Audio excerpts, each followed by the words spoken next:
ముందుగా ఈ ఇమేజ్ ఒకసారి చూడండి. ఈ ఇమేజ్లో ఉన్నట్టు ఇప్పటి వరకు మానవ చరిత్రలో మనం ఒక ఏలియన్ స్పీసెస్ వేరే గ్రహం మీద ఉందని కనిపెట్టాం. మరి ఇప్పటి వరకు ఎప్పుడైనా సరే ఏలియన్స్ గురించి మాట్లాడితే ఒక ప్రాబబిలిటీగానే ఉండేది.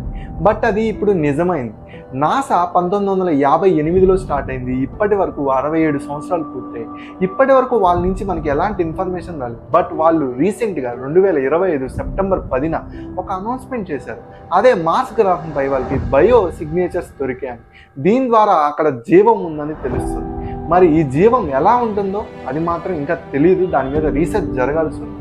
ఇప్పటి వరకు మానవ చరిత్రలోనే కొన్ని శతాబ్దాలుగా మనకున్న ఒకటే ఒక ప్రశ్న, ఈ యూనివర్స్లో మనమే ఉన్నామా, లేకపోతే వేరే ఏలియన్స్ కానీ స్పీషియస్ కానీ జీవం కానీ ఎక్కడైనా ఉన్నాయా, మరి వాళ్ళతో ఎలా కాంటాక్ట్ అవ్వాలి, ఇలాంటి వాటికి చాలా డౌట్స్ ఉన్నాయి. బట్ ఇప్పుడు జీవం ఉందని తెలిసింది.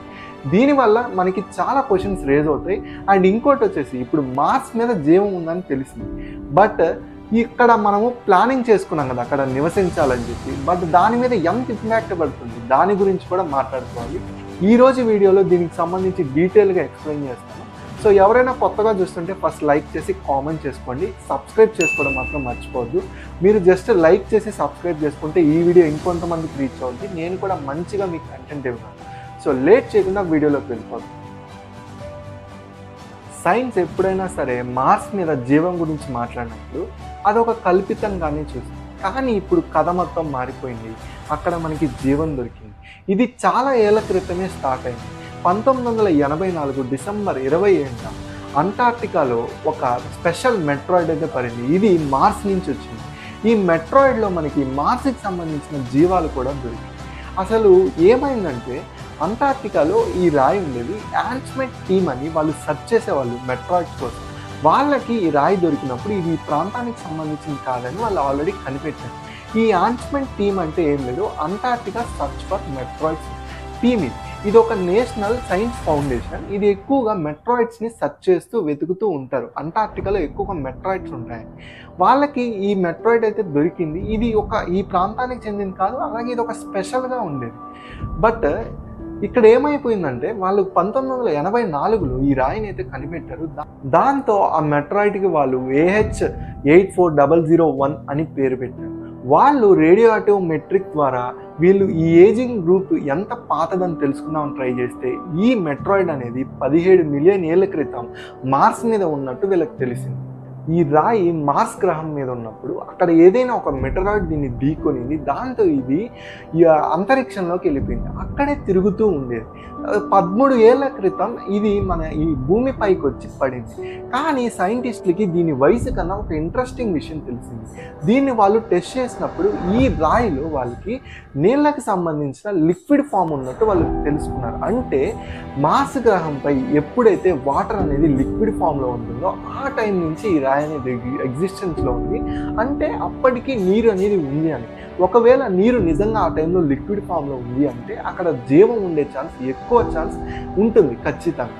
దీని గురించే 1996లో నాసా సైంటిస్ట్ అయిన డేవిడ్ మెకే బయటికి వచ్చి మరి అనౌన్స్ చేశారు. వాళ్ళు ఈ రాయిని రీసెర్చ్ చేసినప్పుడు మైక్రోస్కోప్లో వాళ్ళకి 20 నుంచి 100 దాకా నానోమీటర్ డయోమీటర్ కలిగిన బ్యాక్టీరియా ఫోజల్స్ దొరికాయని, దాంతో లైఫ్ ఎగ్జిస్ట్ అయ్యే ఛాన్స్ ఉందని చెప్పారు. దీని గురించే సైన్స్ జర్నీ అనే నవల్లో కూడా దీన్ని పబ్లిష్ చేశారు. బట్ చాలామంది చెప్పేది ఏంటంటే మన భూమిపై 200 నానోమీటర్ కన్నా ఎక్కువగానే బ్యాక్టీరియా సైజ్ అనేది ఉంటుంది. ఇంత చిన్నగా ఉన్న సైజ్ అనేది అసలు ఎగ్జిస్టెన్స్లోనే ఉండదు. వీళ్ళు తప్పుడు అబ్జర్వేషన్ చేశారు అని చెప్పి వీళ్ళ మీద చాలామంది ఆరోపణలు వేశారు. ఆ టైంలో నాసా కూడా ఎలాంటి రిప్లై ఇవ్వలేదు దీని మీద. అదే నాసా ఇప్పుడు షాక్ ఇచ్చింది 2025. వాళ్ళ పర్సెవరెన్స్ రోవర్ అక్కడ బయోసిగ్నేచర్స్ దొరికాయని బయటకు వచ్చి చెప్పింది. అది ఎలా సాధ్యమంటే ఈ రోరర్కి 140 మైళ్ళ దూరంలో వాళ్ళు ఒక 2 డివైజెస్కి దీనికి అటాచ్ చేశారు.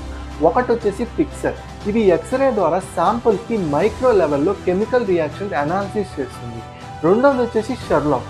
ఇదేమో 100 మైల్స్ దూరంలో, మీటర్ల దూరంలో ఉన్న శాంపుల్స్కి రిజర్వేషన్స్తో అక్కడ హైడేట్ ఫొటోస్ తీస్తూ, అలాగే అక్కడ బయోసిగ్నేచర్స్ ఉన్నాయా లేదా ఆర్గానిక్ కాంపౌండ్స్ ఉన్నాయా అని కూడా టెస్ట్ చేస్తూ ఉంటుంది.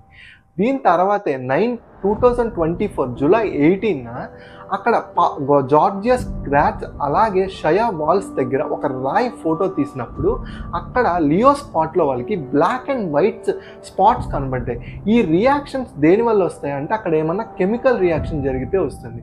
ఒకవేళ నిజంగా అక్కడ కానీ కెమికల్ రియాక్షన్ జరిగితే అక్కడ నిజంగానే మైక్రోబ్స్ కానీ మైక్రో ఆర్గానిజమ్స్ కానీ వాటికి సంబంధించిన ఫుడ్ కానీ ఎనర్జీ కానీ అక్కడ ఉంటుంది.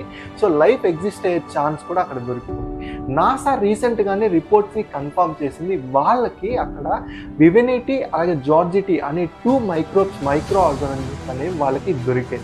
సో దీని ద్వారా మనం కన్ఫర్మ్ చేసుకోవచ్చు మనకి మార్స్ మీద జీవం అనేది దొరుకుతుంది. అక్కడ మనం తొందరలోనే ఏదో ఒక దాన్ని కనిపెడుతుంది. అయితే ఈ రోరర్ ఇప్పటి వరకు 28 శాంపిల్స్ని సేకరించింది.